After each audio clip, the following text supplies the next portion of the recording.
ঘুম থেকে উঠেই দেখি আকাশটা একদম কালো হয়ে আছে। হ্যালো এভরিওয়ান, আজকে সানডে। সকালবেলা ঘুম থেকে উঠেই ডিটক্স ওয়াটারটা খেয়ে নিয়েছিলাম। এটা আমি কাল রাতেই বানিয়ে রেখেছিলাম শসা, লেবু আর আদা কুচি দিয়ে। আজকে গাছে আলাদাভাবে কিছু জল দিতে হয়নি, কারণ বৃষ্টির জল অলরেডি মাটিটা ভিজেছিল। আমি অল্প করে প্রয়োজনীয়তা অনুযায়ী একটু উপর থেকে ছিটিয়ে দিয়েছিলাম।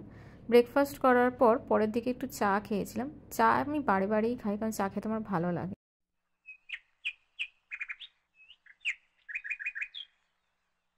চা খাওয়ার পর কিছু কাজ নিয়ে বসেছিলাম। জাস্ট তেমন কিছু নয়, নেক্সট উইকে কী প্ল্যান আছে, কিভাবে কি কাজগুলো কমপ্লিট করব, এইসব একটু নোট ডাউন করে রাখি। অ্যাকচুয়ালি ছোটো থেকেই না আমার এই ডায়েরি, পেন এগুলোর খুব শখ আছে। আমার বাড়িতে প্রচুর ডায়েরি কালেকশান আছে, পেনের কালেকশান আছে।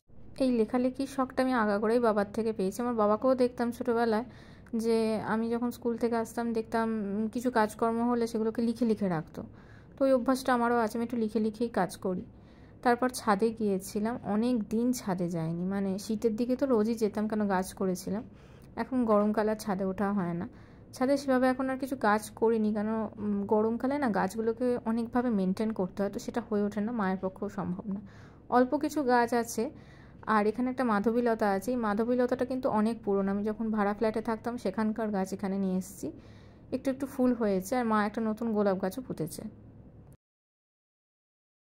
আজকে দুপুরের জন্য একটা পদ রান্না করেছিলাম, ডিম কারি। আমাদের কাজের দিদি এখন আসছে না, ফলে অনেক রকম কাজ পেন্ডিং হয়ে যাচ্ছে। মা আর আমি মিলিয়ে করার চেষ্টা করছি যাতে যত তাড়াতাড়ি সম্ভব সেগুলোকে কমপ্লিট করতে পারি। স্নান করে একটু স্কিন কেয়ার করে নিয়েছিলাম, তারপর মায়ের সাথে খেতে বসে গিয়েছিলাম। মা কালকে যে ঢ্যাঁড়সের আইটেমটা বানিয়েছিল ওটা আজকে দুপুরে খেলাম, ভালোই হয়েছে খেতে।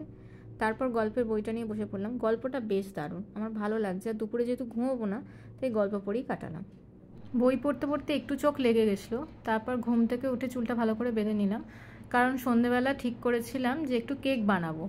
অনেক দিন হলো কেক বানাইনি, মানে আমি এই কেক বানানোটা শিখেছিলাম লকডাউনে। তো ভাবলাম আজকে বানিয়েই নিই। মাও অনেক দিন ধরে বলছিল কেক বানানোর জন্য, তো তার সব প্রিপারেশন রেডি করলাম। Finally chocolate cake ready. এবার দেখতে হবে কেমন খেতে হয়েছে।